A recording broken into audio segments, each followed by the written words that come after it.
Welcome to RTV. నేను మీ శ్రీనివాస్. ఆ నియోజకవర్గంలో అన్నదమ్ము పేర్లు ప్రత్యేకం. పార్టీ ఏదైనా విజయం వాళ్ళ సొంతం. పార్టీతో సంబంధం లేకుండా కూడా సాలిడ్ ఓటు బ్యాంక్ కూడా వారికి ప్రత్యేకం. కానీ ఏమైందో ఏమో కానీ 2019 ఎన్నికల్లో తమ్ముడు ఓటమి పాలవటం, 2024కి ముందు అన్న మరో పార్టీలో చేరటం కొసమెరుపుగా నిలిచింది. ఆ కథ ఏందో, ఆ నియోజకవర్గం ఏదో ఇప్పుడు తెలుసుకుందాం. ఆ నియోజకవర్గం పేరే చీరాల నియోజకవర్గం.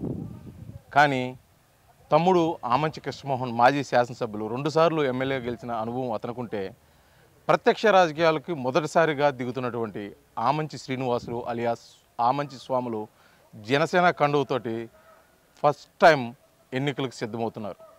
అసలు అతని అనుభవాలు, అదేవిధంగా పార్టీ క్యాడర్ నుంచి అతనికి వచ్చిన ఆదేశాలు, రాబోయే ఎన్నికల్లో అతని ప్రణాళికలతో వారు మాట్లాడిన అడుగు తెలుసుకుందాం. నమస్తే స్వాములు గారు. నమస్తే అండి. ఇప్పటి వరకు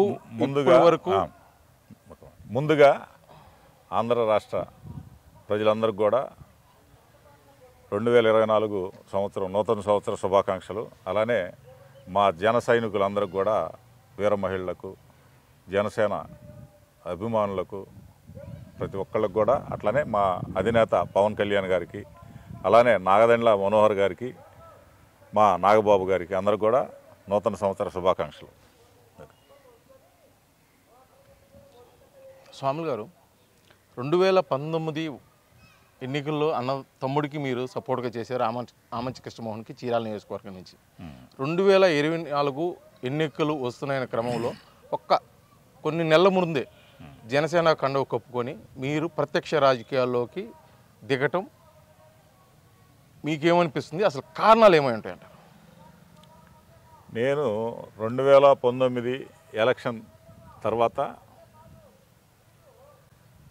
మ్యాక్సిమం కృష్ణమోహన్ వెంబటే ఉన్నాను. కాకపోతే ఏంటంటే, నాతోటి అవసరం లేదు, నేనే ఒంటరిగా ఎలక్షన్ చేసుకోగలను, రాజకీయం చేసుకోగలను, నాతో పని లేదు అన్న తర్వాతే నేను ఖచ్చితంగా ఫస్ట్ నుంచి కూడా నేను ఒక రంగా గారి యొక్క ఆశయాలు, ఆయన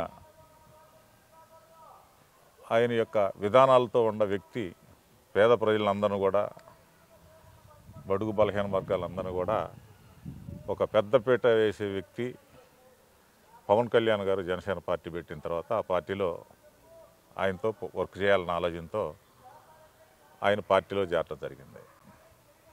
పార్టీలో చేరారు, బాగానే ఉంది. 2024 ఎన్నికలను దృష్టిలో పెట్టుకొని మొదట అన్న స్వాములు జనసేన కండువ కప్పుకుంటున్నారు. అదే బాటలో 2024 నోటిఫికేషన్ విడుదల కాగానే తమ్ముడు ఆమంచి కృష్ణమోహన్ కూడా అన్న మార్గంలో నడిచే అవకాశం ఉందని చెప్పేసి కూడా ఒక ప్రచారం ఉంది. దీంట్లో నిజం లేదంటారా? అవన్నీ అబద్ధమేనండి. ఎవరు పార్టీ వాళ్ళది, ఎవరు రాజకీయం వాళ్ళది. అది అనుకుంటే కేవలం కథల్లాగా చెప్పుకోవడానికి పనికొస్తాయి తప్పితే అవన్నీ నిజం కాదు. అది ఆమంచి స్వాములు నిన్నటి వరకు కూడా, కొన్ని నెలల క్రితం కూడా ఆమంచి కృష్ణమోహన్కి వెన్నంటే ఉన్నాడు, తమ్ముడికి అండగా ఉన్నాడు. అన్ని విషయాల్లో, ఎన్నికల విషయంలో, ప్రచార విషయంలో, కుటుంబ నేపథ్య విషయంలో, అన్ని విషయాల్లో వెనుకంటే ఉన్న స్వాములు 2024 ఎన్నికలు సిద్ధపడుతున్నాడు. కానీ జనసేన కండువతోటి సిద్ధపడుతున్నాడు. జనసేన ఏముంటుందంటే, కేవలం క్రమశిక్షణ తోటే ఉన్న వ్యక్తులతోటి మేము బరిలోకి దిగుతామని చెప్పేస్తున్నారు. గతంతో పోల్చుకుంటే మీపై 10ల్లో కేసులు, ఒక పోలీస్ స్టేషన్లో రౌడీ షీట్ కూడా ఉంది. ఈ సమయంలో వీటన్నిటిని అధిగమించి 2024 ఎన్నికలకి ఏ విధంగా స్వాములు ముందుకెళ్తున్నారు? నేనేంటంటే, సహజంగా గ్రౌండ్ స్థాయిలో కృష్ణమోహన్కి ప్రతి గ్రామాన ఒక మంచి వాతావరణంతో నెట్వర్క్ చేసుకుంటా పార్టీ బలోపేతానికి, కృష్ణమోహన్ బలోపేతానికి ప్రతి గ్రామంలో కూడా బాగా లోతుగా అందరితో అభిమానంగా ఉండి వర్క్ చేస్తూ ఉంటాను. ఆ నేపథ్యంలో మాకు వ్యతిరేకంగా ఉండే ఏ పార్టీ అయినా నన్ను ముందు అణచివేసేయాలి, కేసులో ఇరికిచ్చేసేయాలి, రౌడీ షీట్లు పెడితే బయటకు రాకుండా ఉంటాను అనే దీంతో పెట్టిందే కానీ నేను ఎవరినో దుర్మార్గంగా బెదిరించో లేకపోతే ఆస్తులు కాజేసో లేకపోతే ఇంకా అక్రమాలు చేస్తానో పెట్టిన కేసు ఒక్కటి కూడా లేదు, మీరు రుజువు చేయొచ్చు. దానివల్ల నన్ను పెట్టారు తప్పితే అది వాస్తవాలన్నీ కూడా పవన్ కళ్యాణ్ గారు వాస్తవంగా నిజాయితీ పరులనే తీసుకుంటాడు. ఆయన నా బ్యాక్గ్రౌండ్ అంతా ఎంక్వైరీ చేసుకొని నేను ఎందుకు ఎన్ని రకాలుగా ఇబ్బంది పడ్డాను, ఈ పార్టీల తరపుగా ఎన్ని కేసుల్లో ఇరుక్కున్నాను, ఎంత నష్టపోయాననేది ఆయన ఎంక్వైరీ చేసుకుంటే మా ఏరియా ప్రజలందరూ కూడా చాలా గొప్ప హోందాతనంగా ఆయనకి చెప్పినందువల్ల మాత్రమే నన్ను పార్టీలో చేర్చుకోవడం జరిగింది.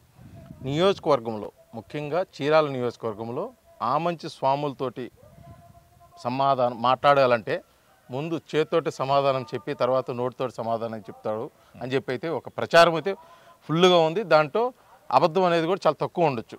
కానీ అన్నని అడ్డం పెట్టుకొని, అన్న అధికారాన్ని అడ్డం పెట్టుకుని గతంలో అనేక దందాలు చేశాడు, ఇసుక దందా చేశారు, దాని మీద అనేక కేసులు ఉన్నాయి. ఇవన్నీ తప్పించుకునే కోసమే జనసేనలో పార్టీ కండువా కప్పుకొని ఎన్నికలకు సిద్ధమవుతున్నారని చెప్పేసి అయితే చీరాల నియోజకవర్గంలో, అదేవిధంగా ప్రకాశం జిల్లా, ఉమ్మడి ప్రకాశం జిల్లాలో అయితే ఒక ప్రచారం ఉంది. ఓకే, నాకు 2006 నుంచి మైనింగ్ ఉంది, సిలికా శాండ్ పర్మిషన్లు ఉన్నాయి.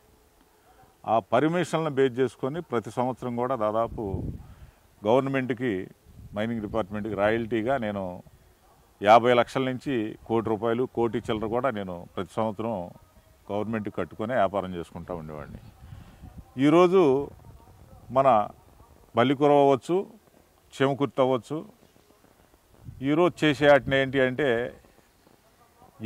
ఏ ప్రభుత్వం వస్తే ఆ ప్రభుత్వం కావాలని దుర్మార్గంగా దోషేసుకొని బిల్లులు గవర్నమెంట్కి రాయల్టీ కట్టకుండా వాళ్ళ ఇష్టానుసారంగా చేస్తూ వ్యాపారం ఉండాలని కూడా పక్కన పెట్టి వాళ్ళ వ్యాపారాన్ని కూడా వీళ్ళే చేసుకుంటా ఇబ్బంది పెట్టే పరిస్థితులు అయ్యి నేను ఎప్పుడు కూడా దందాలు ఎప్పుడు చేయలేదు. ఈ ఏరియాలో ఇసుక శాండ్కి సంబంధించిన ఏరియా కాబట్టి ప్రతి ఒక్కళ్ళు కూడా ట్రాక్టర్లు కొనుక్కొని దాని మీద జీవనం చేస్తూ ఉంటారు. ఆ జీవనం చేసే దానిలో మా చీరాల ఏరియాలో నేను ఎవరికన్నా ఇబ్బంది కలిగే విధంగా అంటే, ఎందుకంటే నేను వ్యాపారం చేస్తామంటే వాళ్ళని దోసుకొని వాళ్ళని పట్ల కొట్టే చేస్తే అది దుర్మార్గం అవుద్ది. నా వ్యాపారం నేను లీగల్గా బిల్లుల మీద వెళ్ళేవి. వాళ్ళు ఏదన్నా ట్రాక్టర్ల మీద పనిచేసుకునే వాళ్ళు ఇక్కడ లోకల్గా ఏంటంటే ఆక్షన్స్ ఉండేవి. డిపిఓ ఆఫీస్ వాళ్ళు పెట్టేవాళ్ళు, అంతకుముందు పంచాయతీ రాజ్ కింద, తర్వాత మైనింగ్ వాళ్ళు పెట్టేవాళ్ళు. పాడుకొని దాని తాలూకా వీళ్ళు ట్రాక్టర్లతో తోలుకొని జీవనం చేసేవాళ్ళు. వాళ్ళకి నేను ఎప్పుడు అడ్డం రాలేదు. ఇప్పుడు కూడా నేను ఈ ఎంక్వైరీ చేసుకుంటే నేను దందాలు చేశాను, నేను ఒకళ్ళు నోరు కొట్టి, నేను ఏదన్నా పొట్టగొట్టి డబ్బు సంపాదించుకున్నానంటే మీరు ఏది చెప్పినా సరే నేను దానికి సిద్ధం అవుతా. ఈరోజు వాస్తవంగా అయితే ఆ ఇసుక దందాలు అనేవి కానీ ఆ దారి దోపిడీ విధానం అనేది ఇప్పుడు ప్రభుత్వ కాలంలో, ఇప్పుడు బాపట్ల జిల్లా హెడ్ క్వార్టర్లో బాపట్లలోనే దాదాపు 200 ఎకరాన్ని ఇష్టం వచ్చినట్టు ఇష్టారాజ్యంగా జనం ఏదైనా ప్రాణాలు పోతాయి అనేది కూడా తెలియకుండా 60 అడుగులు 70 అడుగులు లోతు పెట్టి గ్రౌండ్ వాటర్ దెబ్బతింటుంది, భూగర్భ జలాలు దెబ్బతింటాయి అనే జ్ఞానం కూడా లేకుండా ఎమ్మెల్యేలుగా ఉండి, అట్లానే చీరాల్లో కూడా నేను కొద్ది రోజుల్లోనే, అట్లానే పర్చూరులో ఈ 3 నియోజకవర్గాలకు సంబంధించి నేను ఒక వ్యూహంతో ఇవన్నీ కూడా సర్వే నెంబర్లు తీసుకోవడం జరిగింది. వీళ్ళ అక్రమాలన్నీ కూడా బయట పెట్టడానికి సిద్ధం చేసుకునే దానిలో ఒక్కోసారి మీడియా వాళ్ళకి ఏదైనా పని ఉన్నందువల్ల ఆగటం, లేకపోతే నాకు పని ఉన్నందువల్ల ఆగటం జరిగింది. ఇది ఎట్టి పరిస్థితిలో 5వ తేదీలోపు ఇసుక దందా అంటే ఎట్లా ఉంటుంది, నేను చేసింది వ్యాపారమా లేకపోతే వీళ్ళు చేసేది వ్యాపారమా, నేను చేసింది దండానా వీళ్ళు చేసింది దండానా, నేను ఖచ్చితంగా సంక్రాంతి పండుగలోపు ఆంధ్ర రాష్ట్ర ప్రజలంతా కూడా చూసే విధంగా లైవ్తో నేను మొత్తాన్ని కూడా ఎవరిది దందా ఎవరిది దుర్మార్గం అనేది రుజువు చేయడానికి నేను సిద్ధంగా ఒక ప్రణాళిక తయారు చేసుకున్నాను. తొందరలోనే రాష్ట్ర ప్రజలు చూస్తారు. ఇక ఎన్నికల విషయానికి వస్తే 2024 టీడీపీ పొత్తుతోటి జనసేన రెండు కలిసి కూడా ఎన్నికలకు వెళ్తున్నాయి. ఈ క్రమంలో ఇప్పటికే ప్రధాన నియోజకవర్గాల్లో అన్ని జిల్లాల్లో కూడా టీడీపీ అభ్యర్థులు అయితే ఆల్మోస్ట్ ఖరారు చేసేసారు. జనసేన కూడా మాకు ముఖ్యమైన అభ్యర్థులను కూడా మేము కొన్ని నియోజకవర్గాల్లో ప్రత్యేకించి పెడుతున్నామని చెప్పేసి కూడా ఒక ప్రకటన ఇచ్చేసింది. కొంతమందిని కూడా ఇప్పటికీ ప్రకటించినట్టు కూడా వార్తలు వస్తున్నాయి. ఈ నేపథ్యంలో ఆమంచి స్వాములు జనసేన పార్టీ కండువతోటి ఏ నియోజకవర్గం నుంచి పోటీలో నిలవనున్నారు? నేను ముందుగా ప్రకాశం జిల్లాలో గిద్దలూరుకు సంబంధించి నేను అక్కడ ప్రజలంతా కోరిన మీదట అక్కడే నేను వేయాలనే ఆలోచనతో వాళ్ళకి చెప్పడం జరిగింది. అట్లానే ఇక్కడ ఉన్న పరిస్థితులను బట్టి ఇక్కడ అపోజిషన్ ఎవరైతే స్ట్రాంగ్గా ఉంటారనుకుంటే వాళ్ళకి ఖచ్చితంగా నన్ను ఎక్కడ ఏమన్నా వేయడానికి నేను సిద్ధంగా ఉన్నాను. ఒక గిద్దలూరే కాదు, లేకపోతే ఒక చీరాలే కాదు, ఎక్కడైనా సరే పవన్ కళ్యాణ్ గారు పిలిచి ఇదిగో నువ్వు వేయాల్సింది ఎక్కడ, నీకు ఈ సీట్ ఇస్తున్నామంటే నేను అక్కడ వేయటానికి దేనికైనా సిద్ధం అవటానికే నేను ఉన్నాను, రెడీగా ఉన్నాను. ఇంకొక ప్రశ్న స్వాములు గారు, ఆమంచి సోదరులు ఇరువురు, ఆమంచి కృష్ణమోహన్ అదేవిధంగా స్వాములు ఇరువురు కూడా గతంలో మీరు ఇప్పుడు ఎవరితోటైతే పొత్తు పెట్టుకుంటున్నారో నారా చంద్రబాబు నాయుడు టీడీపీ ప్రభుత్వం పార్టీతోటి జనసేన పొత్తు పెట్టుకుంది. ఈ క్రమంలో గతంలో ఆమంచి సోదరులు ఇరువురు చంద్రబాబు నాయుడిని చాలా సందర్భాల్లో విమర్శించారు, దుర్భాషలాడారు. ఈ సమయంలో పొత్తుకు వెళ్తున్నారు, మీకేమన్నా గతంలో జరిగిన విషయాలు గుర్తురావటం కానీ గతంలో జరిగిన సన్నివేశాలు ఏదన్నా పునరావృతం అయ్యి మీకేమైనా ఇబ్బందికరంగా ఉంటుందా? అసలు మీరు ఎలాగ వెళ్ళదలుచుకున్నారు చెప్పండి. నాకేంటంటే ఈ ఏరియాలో చీరాల్లో కానీ నేను వెళ్ళే ఏ ఏరియా అయినా సరే నాకు ప్రతి ఒక్కళ్ళు కూడా ప్రజలతో అన్నదమ్ముల్లాగా నన్ను కలుపుపోయేదాని ఉంటుంది. నాకు అదే విధమైన భావన ఉంటుంది. ఎందుకంటే గ్రౌండ్ స్థాయిలో ఉండి భేదాభిక్కుకి సహాయం చేసి వాళ్ళని మంచి దీనికి తీసుకెళ్ళాలి, ఇబ్బంది లేకుండా చేయాలనేదే నా కాన్సెప్టు. నాకు ఏ రాజకీయ నాయకుడు నేను ఎప్పుడు కూడా చంద్రబాబు గారిని, ఎందుకంటే గతంలో కొన్ని కేసులు ఆ ప్రభుత్వం తెలుగుదేశం ప్రభుత్వంలో పెట్టారు కాబట్టి వాటిని గురించి కేవలం మాట్లాడేది తప్పితే నేను ఎప్పుడు కూడా చంద్రబాబు గారిని అవ్వచ్చు, లేకపోతే టీడీపీని అవ్వచ్చు, లేకపోతే చంద్రబాబు గారి సామాజిక వర్గాన్ని కూడా నేను ఏ రోజు కూడా నోరుజారి మాట్లాడలేదు. అట్లాంటిది ఇప్పుడు కొంతమంది ఉన్నారు, ఈ పార్టీలో ఉండి ఆ పార్టీని తిట్టడం, మళ్ళీ వాళ్ళ కాళ్ళు పట్టుకొని మళ్ళీ వాళ్ళ పార్టీలో చేరటం, మళ్ళీ ఈ వాళ్ళని అవతలాళ్ళు తిట్టడం, మళ్ళీ పోయి వాళ్ళ కాళ్ళు పట్టుకోవటం. అట్లాంటిది నా జీవితంలో నేను ఎప్పుడు చేయను. రూల్ తప్పి నేను ఎప్పుడు మాట్లాడను. నా హద్దు దాటి నేను ఎప్పుడు కూడా విమర్శించను. కాబట్టి నాకు ఎక్కడైనా ఎప్పుడైనా నాకు మంచి ఉంటుంది, కానీ చెడు అనేది నాకు జరగదు.